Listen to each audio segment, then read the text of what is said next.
we're just a bunch of amateurs talking about God's Word on the internet. That's all we're doing.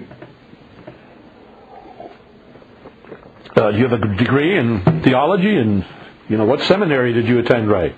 Huh? You want to meet Mr. bible-truths.com? Dennis, stand up. Let everybody see you. That's you. Stand, Dennis. There's Mr. bible-truths.com right there. I didn't even start this. He did. I'll tell you how it happened, though. I was raised in a Methodist church, and then I ended up getting into the Worldwide Church of God, and I went to Ambassador College and all that. Anyway, but I left that. Actually, I was fired. but I was spiritually out before they physically kicked me out, But I was talking to a bunch of the fellows last night. Excuse me. I had a little hand in the demise of the Worldwide Church of God. I'm not necessarily proud of it. It's just a fact. But about the time they were letting me go, I was in contact with Mike Wallace on 60 Minutes, and he said, well, he heard some rumbles and stuff out there, and he knew I was fired and wouldn't know why and what was going on, and this was right at the time that Barmakian, the Attorney General of California, was making overtures of putting the whole college and church into receivership and all of that. So Mike was interested, but he didn't know what's going on. I wrote him a 14-page type letter, And wow, he called me back and he said, I must admit, Ray, you have piqued my interest. So he just kept up with me then for some months. I remember one time he called me from the airport. He was flying to Russia, and he just wanted to let me know he hadn't given up yet. He was still working on this thing. Anyway, make a long story short, they did 3 feature sections. They do one big feature on 60 Minutes. They did 3 times on the Worldwide Church of God. So anyway. But I was pretty disillusioned by everything. I knew everybody. I knew Herbert Armstrong. I knew Garner Ted Armstrong. I've been in their homes. I've eaten dinner with them. I took Garner Ted to the airport and different things already. So I know those people, okay? And I know the doctrine. I know all about them. I know more stuff than you would want to know about them. Trust me, I do. Those of you who are, are part of that. So I left the Worldwide, and I had a Bible study for a year or so. I don't remember how long, with a bunch of people. When they put me out, they left too. It was about 80 people. So I held a Bible study every week for a year or two or something, and then I moved out of town. And so where did I go? I lived in Texas for a while, and then I worked for U.S. Home up in Atlanta for 4 years. Then I ended up in Miami for 13 years or whatever. But anyway, I never forgot about God. Don't get me wrong. I mean, and I always knew that He was there. But I just was back in the world. Man, I was back in with both feet. And I'll tell you one thing. I was thankful for greasy grace. Because if it wouldn't have been for grace, I know I was in bad trouble. So I figured, I believe in God, and I believe the Bible, and I can't live by it, so I know nobody else can either. So, the only ones who, maybe they were more morally straight than me, didn't drink as much scotch as me, but I knew that they were carnal and corrupt anyhow. I knew that. So thank God for grace. I mean, I really didn't know for sure, outside of the Apostle Paul and a few, whether people actually did get converted. Because I didn't know anybody who was converted. Been in the Worldwide Church of God for years. We had the truth, boy. I mean, we had all of it. I didn't know anybody. Now that I'm out looking back in, I didn't know anybody who was converted. Certainly not the professors of theology. They were not converted. They were some of the most carnal people you'd ever want to see. And so I'm out. I'm just living my life and just thankful that there's grace, because that's about the only thing I thought ever saved me, And then, about 10 years ago, God started dealing with me, and it was like, what you're doing is wrong, Duh, I knew that. But it was like, but you have to stop. But I can't stop. But it's like when God starts to drag you, you can't hold back. And then about 8 years ago, I wrote this letter to Hagee and Kennedy. First I wrote one to Hagee.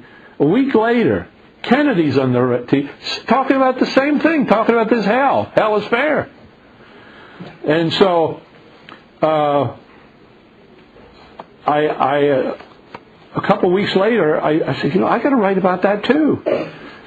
Actually, I didn't finish Hagee's thing yet. So I said, I want the tape. See, and I got the tape from Hagee's The Seven Wonders of Hell, it was called. So I wanted to be sure I quoted him right. So I went to Kennedy, and I said, I have no tape. I said, you don't have tapes of the sermons? Yes. Well, where's that? It's only been a little while ago. No, I didn't have it. I couldn't find it. I called back. I talked to administrators and so on. I don't know. They would not give me that tape. I know they must have thousands of them someplace. Nope. Would not give me that tape. So I had just taken a few notes, scribbled it on whatever, a cereal box while I was watching it on TV, and I had a few notes. And I'm starting to write, and I started getting more involved, and get longer and longer, and I tried to get that tape, couldn't get the tape. Lo and behold, after I don't know how many months, he has another sermon, and it's entitled, I don't even know what the first one was entitled. I know it's just, he said, the African people, too bad. Too bad, tough toenails, So you've never heard about Jesus Christ, what can I say? Too bad. Sayonara, or sayonara, whatever. You're going to hell. And I said, what? All the Africans are going to hell because they never heard? Well, how many of you know who Dr. James Kennedy is? Well, most of you, okay. Well, he's got 6 doctorates, you know that. 6 doctors. Doctor of philosophy, doctor of theology, doctor of divinity, doctor of sacred letters. I don't know, it's like 6 doctors. So this one was entitled, What About Those That Have Never Heard? Okay, that was the title of it. Well, I got that tape, okay, and I got it on video, and I got it printed out. I got the whole thing on that one, okay. So I did this paper, and it turned up to be about 160 pages, which we've now shortened down because it was just, a lot of people just didn't read it. It's just too long. And somehow, Denny, do you remember how I got that to you? We were not communicating much, were we? A little bit.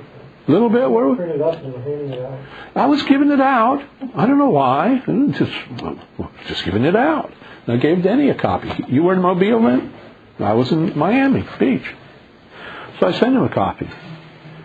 And because I know he said he used to, when he'd go out on his yacht, he would listen to my tapes from when I left the worldwide, when I start teaching the salvation of all and these truths. And he said, I would listen to those tapes for hours.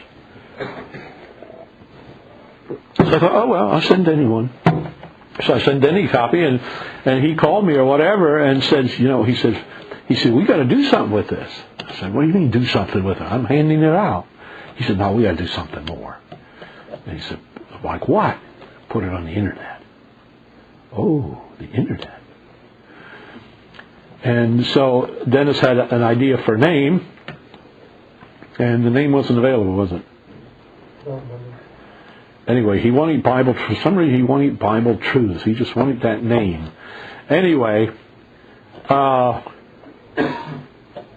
forget how that was. But anyway, we were able to acquire it with a hyphen, Bible hyphen, and then people wanted to buy it from us. And then Bible Truths without the hyphen became available. A guy wondered if we might want it. He wanted $1,400 for his now. And then he finally came down to 8. And one day he said 6. And I said when he said 6, I said, Denny, tell him we'll have a check in the mail today for $200. He took it. So we own Bible Truths with and without a hyphen. Either way, I'll take you right there. So that's how it got started. And last year there were 800 million websites. Of course, there's considerably more now. It's probably 900. And, probably by the end of the year there'll be a billion. A billion. 1,000 million. A billion websites. So if you open up a website, who would ever come? Who would ever come to your website? So why did it come to ours? We paid good dollars. And I'll tell you, I was working my way out of debt 8 years ago. Dennis footed the bill. Dennis paid all the money for the first couple of years. Nobody paid a penny but Dennis. And now we paid, when was that? In January, Google said we paid him $100,000. We had we've got $1 million paid hits so far. I know that. Okay. So anyway, we paid just Google about $100,000 so far, just the one search engine. So yeah, we spend money. We spend it. We don't ask for a penny. And not too many people are willing to do that. They just aren't, you know. Well, anyway, that's how Bible Truths got started. And now, out of going on 1 billion sites, we're in the top 1% of all sites, and we're in the top 1% of the top 1%, which still puts us pretty far down the line.